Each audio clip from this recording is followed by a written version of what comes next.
अदावरी नाजरीन, आप देख रहे हैं हेल्पिंग हैंड न्यूज चैनल और मैं हूं आपका होस्ट मोहम्मद सरवर।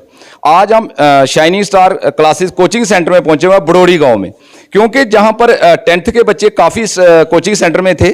तो आज हमने यही चाहा कि क्यों ना इन बच्चों से आप लोगों को रूबरू करवाएं, क्योंकि 10th क्लास के बच्चों ने काफ़ी अच्छे मार्क्स लिए हैं इस कोचिंग सेंटर के बच्चों ने। तो आज हम इनसे ही आपको रूबरू करवाएंगे। क्या नाम है बेटा आपका? मेरा नाम आकिब रफ़ीक है एंड कितने % मार्क्स आए आपके?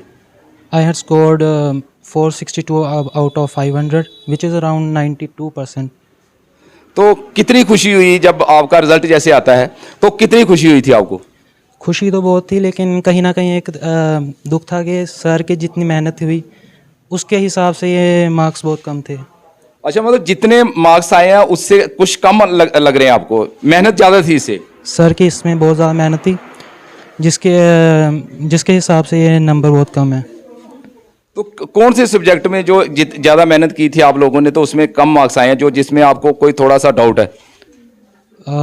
एक इंग्लिश था और एक उर्दू था, जो कि एक लैंग्वेज सब्जेक्ट्स हैं। तो आई थिंक इसमें मेरे ज़्यादा ना मार्क्स आ सकते थे। इतना मतलब किसको आप सबसे ज़्यादा क्रेडिट किसको देते हो जो इतने अच्छे मार्क्स आपने लिए हैं? तो इसमें किसका ज़्यादा योगदान था? पेरेंट्स का तो मुझे लगता है होता ही होता है। तो कौन से टीचर थे जो आपको बड़े अच्छे तरीके से पढ़ाते थे? क्योंकि इसमें ये तो कोचिंग सेंटर है जी, आप मानते हैं, लेकिन स्कूल का भी मुझे लगता है कि जहाँ तक बहुत बड़ा रोल होता है। तो एक गाँव में रह के मुझे लगता है, फिर भी आप मुझे लगता है कि थोड़ा बोल रहे हो कि जितने मार्क्स आना चाहिए थे नहीं आए। 92% आपके मार्क्स आए हैं, तो अच्छे मार्क्स भी हैं। तो किसका इसमें आपको सबसे बड़ा रोल किसका लग रहा है? सबसे पहले मैं अल्लाह ताला का शुक्र करूंगा जिसने मुझ पे इतनी इनायतें की। सेकेंडली सबसे ज़्यादा मेरे टीचर्स को मैं थैंक्स करना चाहूँगा, स्पेशली खालिद सर को, जिन्होंने अपनी डेडिकेशन और पैशनेट वे ऑफ टीचिंग से मेरी इतने अच्छे मार्क्स आए हैं। तो आगे कौन सा स्ट्रीम, कौन से सब्जेक्ट रखोगे अभी? फ़िलहाल तो मैंने मेडिकल का सोचा है, तो इंशाल्लाह आपको हमेशा एक रिज़ल्ट मिलेगा, अच्छा रिज़ल्ट मिलेगा। कितना टाइम देते थे आप एजुकेशन वाली साइड? घर में आके कितना टाइम पढ़ते थे आप लोग? घर में जितनी मेहनत करनी चाहिए थी उतनी तो नहीं करते थे। जितना सर हमें गाइड करते थे तो हम उसके टेस्ट प्रिपेयर करते थे, और सर हमारे रेगुलर टेस्ट लेते थे, वीकली टेस्ट लेते थे, और हमें अच्छी तरह पढ़ाते थे, मोटिवेट करते थे। हर क्लास में हमें एक मोटिवेशन देते थे ताकि हम अच्छा स्कोर कर सकें। मैं पूछूंगा, माँ बाप को कितनी ज़्यादा खुशी थी जब ये रिजल्ट आपका आता है? तो क्या माँ बाप भी बहुत खुश थे या वो भी कुछ सेटिस्फाइड नहीं थे जो नंबर आपके आए हैं? हालांकि 92% आपके मार्क्स हैं, तो क्या माँ जो पेरेंट्स आपके हैं वो भी सेटिस्फाइड थे? पेरेंट्स तो बहुत ज़्यादा खुश थे। ठीक है, ओके, थैंक यू। क्या नाम है बेटा आपका? आशिया तारिक। कितने % मार्क्स आए आपके? 92%। जो 92% आपने मार्क्स लिए हैं, तो ये किसको क्रेडिट देते हो? किसका इसमें सबसे बड़ा योगदान लगता है आपको? फर्स्टली तो अपने पेरेंट्स का ही होता है, और सेकेंडली मैं खालिद सर को थैंक्स कहना चाहूँगी, जिनकी वजह से मेरे इतने अच्छे परसेंटेज आई। तो कितना टाइम निकालते थे पढ़ने के लिए घर में जो आके? क्योंकि स्कूल भी होता था, फिर घर आके जहाँ पर कोचिंग सेंटर में आना, तो घर में कितना टाइम निकालते थे पढ़ने के लिए? टाइम तो मैं नहीं निकालती थी, मैं टारगेट सेट करती थी, उसके हिसाब से पढ़ती थी डिसाइड। तो कितने आने चाहिए थे? आपने कितना सोचा था कि इतने % आ सकते हैं? मैंने तो 98 99 सोचा था, बट चलो जो आया अच्छा ही है। तो अभी कौन से स्ट्रीम लोगे आप? मेडिकल। अच्छा, मेडिकल, डॉक्टर बनोगे? यस। ये आपकी ख्वाहिश है या पेरेंट्स की ख्वाहिश है? नहीं, मेरी ख्वाहिश है। तो पेरेंट्स सेटिस्फाइड है? हाँ, वो खुश है। ओके बच्चे, थैंक यू। आप बताओ, क्या नाम है बेटा आपका? मेरा नाम दानिश अली है।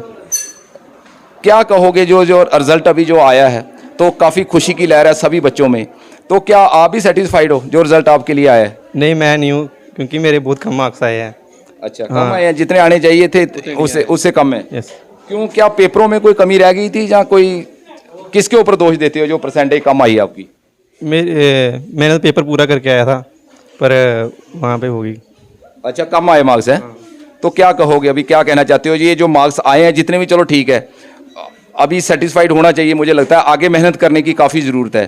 तो इसमें किसको क्रेडिट देते हो जो मार्क्स आपके अच्छे मार्क्स हैं? हम कहते हैं कि अच्छे हैं, तो किसको क्रेडिट देते हो? ये मैं अपने पेरेंट्स को दूंगा और सेकंड खाली सर को दूंगा, और बस। ओके बच्चे, ओके, थैंक यू। अभी हमारे साथ जहाँ के एक टीचर अल्ताफ़ साहब हमारे साथ मौजूद हैं, तो इनसे भी जानेंगे इन लोगों को कितनी खुशी हुई है। सर, जैसा कि 10th क्लास का रिजल्ट अभी निकला है, तो क्योंकि जहाँ पर पेरेंट्स का सवाल है वहाँ पर उनका भी बड़ा रोल होता है, लेकिन आपके पास काफ़ी बच्चे जहाँ पर आते हैं, तो कितना आप क्या लोग सेटिस्फाइड हो जिस तरीके से आपका रिजल्ट आया है? देखिए, पहले तो मैं शुक्रगुज़ार करता हूँ इन बच्चों का जिन्होंने मेहनत की, और दूसरा हमारे जो टीचर फैकल्टी यहाँ पे जो पढ़ाते हैं इनका शुक्रगुज़ार हूँ कि इन्होंने मेहनत करवाई बच्चों को। तो बच्चे भी हम सेटिस्फाई हैं। कमी थी यहाँ पे गांव में भी, तो बच्चों को भी ट्यूशन के लिए सिटी जाना पड़ता था। ट्रांसपोर्टेशन की मतलब सर्विस की नहीं, फैसिलिटी भी है बट इतनी नहीं है कि बच्चों को सिटी जाने में टाइमिंग की कमी होती। तो हम लोगों ने गांव में सेटअप किया। तो अब हम लोग चाहते हैं कि गांव के लोग भी हम पे विश्वास करें और हमारे पास बच्चे भेजें अपने, ताकि उनको हम लोग स्टार शाइनिंग के नाम से हमारा इंस्टीट्यूट है, तो हम लोग भी उनको शाइनिंग करके भेजेंगे आगे इंशाल्लाह। Thank you sir, thank you. एक उस्ताद जो कि इस कोचिंग सेंटर के ऑनर भी हैं और खालिद साहब, तो इनसे जानने की कोशिश करेंगे क्योंकि इनका मुझे लगता है कि इस जो बच्चों का आज रिजल्ट है, बच्चे काफ़ी खुश हैं, तो मुझे लगता है कि सबसे ज़्यादा इनिशिएटिव इन्होंने ही लिया होगा। तो इनसे हम जानने की कोशिश करेंगे कि कितनी मेहनत करने की ज़रूरत है, क्योंकि ये एक दूर दराज एक गाँव है, तो बड़ा अच्छा इन्होंने मुझे लगता है कि काम किया है। तो इनसे हम जानने की कोशिश करेंगे। सर, क्या कहेंगे जो रिज़ल्ट अभी 10th क्लास का जो रिज़ल्ट आया है, तो क्या उस रिज़ल्ट को लेकर आप सेटिस्फाइड हो, खुश हो सर? सर, इस बार फिर से आपका मैं शुक्रगुजार हूँ कि आपने 12th की क्लास के रिज़ल्ट के बाद भी अपना टाइम निकाला था, आए थे। अब आप 10th के बाद भी आपने अपना टाइम निकाला और मेरे पास आए, तो मैं इसके लिए बहुत शुक्रगुजार हूँ। और उसके बाद मैं इन बच्चों के पेरेंट्स का शुक्रगुजार हूँ जिन्होंने मेरे पे ट्रस्ट किया। कोविड का टाइम था, कंडीशन क्रिटिकल थी, फिर भी पेरेंट्स स्टूडेंट्स को मेरे पास भेजते थे, और जो स्टूडेंट्स का उस टाइम का लेवल था और जब इनका रिज़ल्ट आया उस लेवल के साथ कंपेयर करूं तो मुझे बहुत डिफरेंस दिखता है। तो ओवरऑल मैं स्टूडेंट्स के रिज़ल्ट के साथ सेटिस्फाई हूं। मैं जानना चाहूँगा कितने बच्चे थे जहाँ पर 10th क्लास के आपके पास, जो आपके पास तालीम हासिल करने के लिए आते थे, कितने बच्चे थे सर? सर, मेरे पास मैक्सिमम मुझे 10th क्लास के बच्चे 20+ बच्चे थे, और उसमें मैक्सिमम स्टूडेंट्स का जो रिज़ल्ट है वो अच्छा आया हुआ है, और मैक्सिमम स्टूडेंट की जो परसेंटेज है वो 90 अबव परसेंटेज आई हुई है। तो मैं उम्मीद करता हूँ कि आगे भी ऐसे इनकी परसेंटेज अबव आएगी 90+। सर, जैसे आपने, मुझे लगता है कि 1-2 साल हो गया काम शुरू किए हुए, तो कितनी कठिनाई आ रही है, कितनी मुश्किल का सामना करना पड़ रहा है जी? क्योंकि गांव में एक कोचिंग सेंटर चलाना मुझे लगता है कि काफ़ी टफ है, तो कितनी प्रॉब्लमें आ रही हैं आपको ये?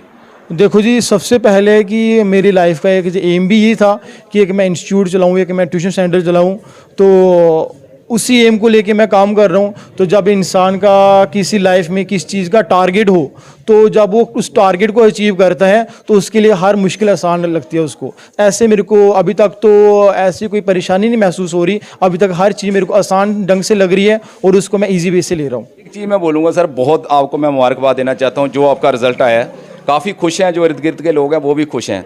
लेकिन एक चीज़ मैं ज़रूर पूछूंगा, क्योंकि वो पूछनी भी चाहिए, कि कितने कोई गरीब बच्चे जो बच्चे, क्योंकि कोचिंग सेंटर में ऐसे गरीब घर से कुछ बच्चे होते हैं जो फ़ीस अदा नहीं कर सकते हैं, तो कुछ ऐसे बच्चे आपके पास पढ़ रहे हैं जहां आपसे कोई राब्ता कर सकते हैं सर, जो बच्चा फ़ीस नहीं अदा कर सकता हो, तो कोई ऐसे बच्चे हैं? क्योंकि एक बहुत नेक काम जो आप कर रहे हो, अच्छा काम है, एजुकेशन देना लोगों को बड़ी अच्छी बात है। तो कोई क्या ऐसे बच्चे कोई पढ़ रहे हैं जहाँ कोई ऐसे बच्चे आपके पास आ सकते हैं जिन बच्चों के पास जो पेरेंट्स बहुत ज़्यादा गरीब हैं, जो फ़ीस प्रोवाइड नहीं कर सकते इतनी? बिल्कुल सर, ये चीज़ मैंने आपको पहले भी बोली थी, अब भी बोल रहा हूँ कि अगर मुझे ऐसा लगे कि किसी पेरेंट्स की कंडीशन ऐसी नहीं है, तो बिल्कुल उसके स्टूडेंट्स को सबसे पहले हम फ़ीस उसकी कंसेशन करेंगे, कम से कम फ़ी रखेंगे। अगर फिर भी मुझे ऐसी कंडीशन रखेंगे, ऐसी कंडीशन दिखेगी उसकी, तो हम उसकी फ़ी माफ़ी कर सकते हैं। सर, क्या कहना चाहोगे अपने जो इर्द गिर्द के लोग आपको सुन रहे हैं, तो उनको क्या मैसेज देना चाहोगे? देखो जी, अगर इर्द गिर्द लोगों के रिलेटेड अगर मैसेज बोलूँ तो सबसे पहले ये है कि इर्द गिर्द लोगों ने मेरे पे विश्वास किया, तभी उन्होंने बच्चे इधर भेजे। तो अब मैं यही चाहता हूँ कि आप लोगों ने मेरे पे विश्वास किया, तो आपके सामने एक अच्छा रिज़ल्ट आया, आपके सामने एक अच्छा रिजल्ट आया। अब मैं आपसे ये उम्मीद रखता हूँ कि जैसे आप लोगों ने अभी तक मेरे पे विश्वास किया, ऐसे आप मेरे पे आगे विश्वास करो। तो सर, क्या CBSE के बच्चे भी जहाँ पर आ रहे हैं? बिल्कुल सर, यहाँ पे CBSE के बच्चे भी आ रहे हैं। अभी 12th में CBSE के स्टूडेंट हैं, अभी 10th क्लास के रिजल्ट CBSE का मुझे वेट है कि उनका किस ढंग से रिजल्ट है और कैसा है, और CBSE के स्टूडेंट भी यहाँ पे आते हैं। Thank you sir, thank you. ये थे हमारे साथ जो कोचिंग सेंटर है उसके ऑनर भी थे, और भी टीचर थे, काफ़ी बच्चे थे। तो आज हम जहाँ पर पहुँचे थे, क्योंकि 10th क्लास के अभी छोटे छोटे बच्चे होते हैं, तो काफ़ी खुश थे। जब हमने इनसे बात की तो मुझे ये लगा कि कुछ बच्चे जो खास तौर पर सेटिस्फाइड नहीं है जितने परसेंट मार्क्स आए हैं, तो मुझे लगता है कि 92% जहाँ पर 92 पॉइंट कुछ जहाँ पर जो हाईएस्ट मार्क्स हैं इस कोचिंग सेंटर के, तो बच्चों का यही कहना था कि हमारे 99 के करीब जो हमारे मार्क्स हैं वो आ सकते थे। लेकिन कोई बात नहीं, आगे अभी 12th क्लास है, हम इनका आगे जो भविष्य बहुत लंबा है, तो हम इनसे यही रिक्वेस्ट भी करते हैं बच्चों से कि आगे 12th क्लास है, तो 11th है, 12th क्लास है, तो मेहनत करिए। मुझे लगता है कि अभी आपका जो एक जो स्टेप है वो शुरू हुआ है, आगे आगे बहुत दूर जाना आप लोगों ने। बाकी जो मुझे सुन रहे हैं जहाँ पर जो इर्द गिर्द के लोग हैं, मैं उनसे यही कहना चाहता हूँ, जहाँ पर आएँ अपने बच्चों को भेजिए। काफ़ी बच्चे हैं, काफ़ी खुशी हुई हमें देख के, 100-125 के करीब जहाँ पर स्ट्रेंथ है। तो लोग मुझे लगता है कि लोगों के लिए एक बहुत ज़्यादा सहूलत है, क्योंकि जब हम पढ़ते थे इर्द गिर्द में जहाँ पर कोई कोचिंग सेंटर नहीं था, तो मुझे लगता है कि इन लोगों को हमें हौसला अफजाई करनी चाहिए, ताकि जहाँ पर हमारे पास एक इन्होंने बहुत अच्छा काम, एजुकेशन देना बहुत बड़ा काम है, तो इनसे हमारी बात हुई। अगर कोई गरीब बच्चा है, अगर कोई फ़ीस प्रोवाइड नहीं कर सकता है, तो इनसे हमारी बात हुई। पक्की कमिटमेंट हमने पहले भी की थी, तो ज़रूर उसमें ये जितना इनसे होगा, जो भी होगा, ये उसमें कंसेशन करेंगे। लेकिन ये है कि बच्चों को भेजिए, भरोसा करिए, ये पास में कोचिंग सेंटर है, क्योंकि इसको हमें कामयाब बनाना है। क्योंकि कुछ लोगों का ये सोच होती है कि पास में कोई चीज़ होती है उसको नज़रअंदाज किया जाता है। ये बहुत, मैं सब लोगों की बात नहीं कर रहा हूँ, बहुत लोग ऐसे होते हैं कि पास में चीज़ होते हुए उसको नज़रअंदाज किया जाता है। लेकिन नहीं, मैं 1-2 बार जहाँ पर आया हूँ, काफ़ी जहाँ का मुझे लगा है इस कोचिंग सेंटर का माहौल जो है बहुत मुझे अच्छा लगा है। तो इसलिए ज़्यादा से ज़्यादा मैं कोई कोचिंग सेंटर को बढ़ावा देने नहीं आया हूँ, लेकिन मैं एक सिर्फ आप लोगों से इल्तिजा करने के लिए आया हूँ। जहाँ पर बच्चों का रिज़ल्ट अच्छा आया है, तो मेरे पास में पड़ता है ये बिल्कुल पड़ोड़ी गांव, मैं भी जहाँ का रहने वाला हूँ, तो मैंने सोचा क्यों ना बच्चों से बात की जाए, जो जहाँ पर उस्ताद थे क्यों ना इनसे बात की जाए। तो ज़्यादा से ज़्यादा जहाँ पर बच्चों को भेजिए। आज तक के लिए इतना ही। थैंक यू, शुक्रिया।